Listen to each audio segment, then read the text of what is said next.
후보자님, 헌법재판소장 후보자 지명되심을 축하드립니다.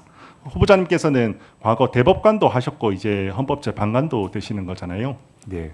예, 두 가지 임명 절차에 좀 본인이 느꼈을 때 차이에 대해서 한번 이야기해 주실 수 있나요? 대법관은 국회 동의를 반드시 거치도록 되어 있습니다. 근데 이제 헌법재판관 9분은 그 지명 경로가 3분 3주로 나눠지는데 궁극적으로는 국회 3분은 국회 의사결정이 필요하기 때문에 국회의 동의를 필요하지만 대법관에 필요한 어떤 것 갖고는 좀 그 점에서 차이가 있는 것이 아닌가. PPT 한번 띄워주시겠습니까?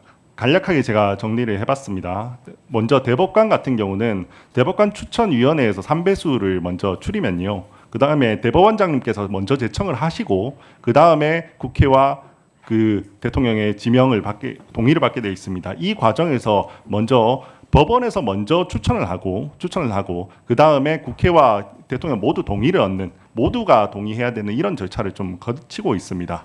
이에 반해서 헌법재판관 같은 경우는 이렇게 TO가 있습니다. 사실상 TO가 있어서 모두가 동의해야 되는 게 아니라 국회나 대통령께서 조금 의지를 가지시면 그냥 본인이 원하는 사람을 그냥 이렇게 지명할 수 있는 이런 구조가 되어 있습니다. 그죠? 왜 이렇게 헌법재판관하고 대법관은 조금 다르게 했다고 보시나요? 제가 공부하고 들은 바에 의하면 헌법재판소는 뭔가 헌법 자체의 광범위하고 추상적인 규정을 해석하는 데 있어서의 여러 가지 다양한 가치가 투영될 수 있으니 삼권 분립을 담당하는 국회 혹은 대통령, 대법원장 각자 입장에서 각각의 국가 작용을 정확하게 이해하는 사람을 3명을 모아놓으면 그런 의미에서의 어떤 종합적이고 그 못지않게 이런 게 하지 않을까라는 생각을 하는 것으로 그 못지않게 아마 대법원 같은 경우는 사법부의 독립성과 자율성을 좀 많이 존중한다는 취지가 있을 거고요. 반대로 헌법재판소 같은 경우는 일종의 정치적 사법기관이라고 우리가 하잖아요. 정치적 사법기관의 특성을 조금은 반영해서 이렇게 재판관 지명 절차가 되어 있다고 보입니다. 혹시 동의하십니까? 그런 면이 있다라고 저는 생각하고 있습니다. 그럼 반대로 그러면 헌법재판관 같은 경우는 좀 정치적 영향력에서 취약할 수도 있다라는 생각이 들지는 않으십니까? 그래서 우리 헌법은 그 정당 가입하지 말고 헌법재판관은 정책관이더라고. 얼마 전에 그 본인과 경쟁하셨던 좀 후보군에서 나왔던 이름 중에 그 이재명 대통령의 변호인이 언급된 것도 알고 계십니까? 변호인이 혹시나 될 수도 있다, 헌법재판관 될 수 있다, 알겠습니까? 네.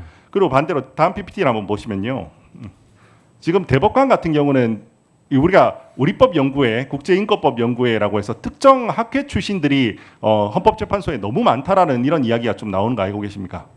늘 듣고 있었습니다. 예, 이것도 약간 정치적으로 이렇게 취약한 구조를 좀 보여주는 거 아닙니까?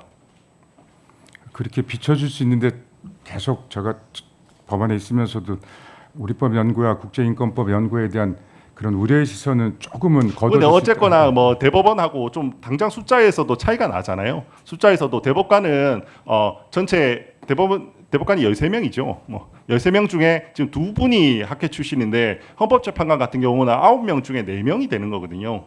당장 이렇게 구성 비율에서도 차이가 좀 나지 않습니까? 이거는 일종의 정치적 편향성에 대한 우려가 있을 수 있는 거 아닙니까?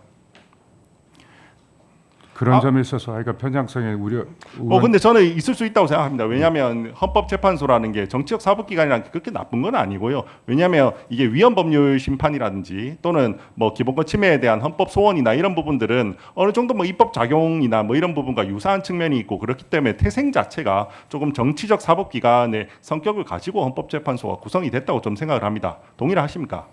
그 위원님 말씀 취지는 이해합니다만은 그 정치적 사법기관에 담고 있는 그 부정적 뉘앙스를 극복하기 위해서 하여간 재판관들이 그동안 꾸준히 노력을 하시는 건 알고 있지만 저는 제도에 대해서 여쭤보는 겁니다. 제도에 대해서 오늘 임명권에 대해서 제가 이렇게 여쭤봤잖아요. 사실 취약하다고 볼 수 있는 거 아닙니까?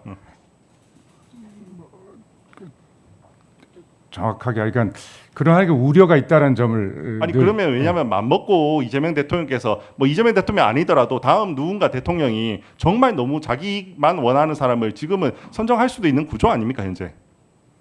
그 대통령이 이제 지명권을 하려면 그렇게 할 수는 있잖아요. 지금 대법관하고는 조금 다르잖아요. 그죠? 지금 제도적으로는 그렇게 되어 있습니다. 그렇게 되어 있는 게 맞죠. 정치적으로 취약한 부분이 있는 게 맞죠. 취약하다 하지만 또그 제도상으로는 취약한 부분이 있는 게 맞는 거잖아요. 이거를 왜 너무 그렇게 부인하시려고 하시는 거죠? 우리 위원님 말씀. 제가 그러면 최근에 4심제 논의가 나오는 걸 어떻게 생각하십니까? 저는 서면 질의 답변에서도 위원님 말씀드렸습니다마는 그러니까 법원의 재판에 대해서 헌법소원을 허용하는 정책을 우리가 채택할지 여부에 대해서는 결국은 국민과 국회가 평가해야 될 문제이긴 합니다만 이 재판 소원이 들어가는 것이 실질적으로는 어떤 사심죄로 작동되는 어떤 부정적인 면도 장점과 함께 고려해서 결정해야 된다. 이런 정치적 사법기관이 대법원의 판결에 대해서 판단했을 때 우려가 되지 않습니까? 공정한 판단을 할 수 있다고 보십니까? 위원님이 말씀하신 취지는 있지만 헌법재판관 한 분 한 분은 정치적 관점에서 재판하는 것은 아니지 않습니까? 분명하게. 그래도요, 제도상 제가 묻는 겁니다. 왜냐하면 우리가 제도를 만들면 지금 사람들만 하는 게 아니라 향후에 수십 년, 수백 년을 갈 수 있는 거잖아요. 그러면 이걸 악용할 여지가 충분히 있는 거 아닙니까?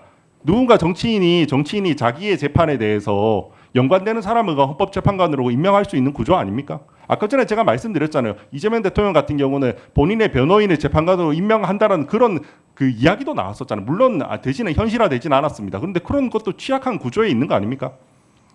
저는 두 가지 말씀드리고 싶습니다. 일단 지금 헌법재판관 구성 방법이 갖고 있는 고유한 제도적 장점도 존재하는 거 있고요. 다만 그리고 시간이 없어서 제가 조금 말씀드리겠습니다. 죄송합니다. 그 본인께서 지금 후보자께서 만약에 소장으로 임명이 되시면 뭐 사심제가 되면 이재명 대통령의 판결까지도 할 수 있는 거 아닙니까? 그렇게 할 가능성도 있는 거 아닙니까? 그러면 본인은 이재명 대통령께서 지명한 사람인데 그 판결에 대해서 국민들께서 공정하게 했다고 인식하시겠습니까? 믿을 수 있겠습니까? 저가 개인적으로 그 재판에 여러 가지 공정성이 의심이 된다면 피하든지 이렇게 조치를 취해야 되지 않을까 생각 갖고 있습니다.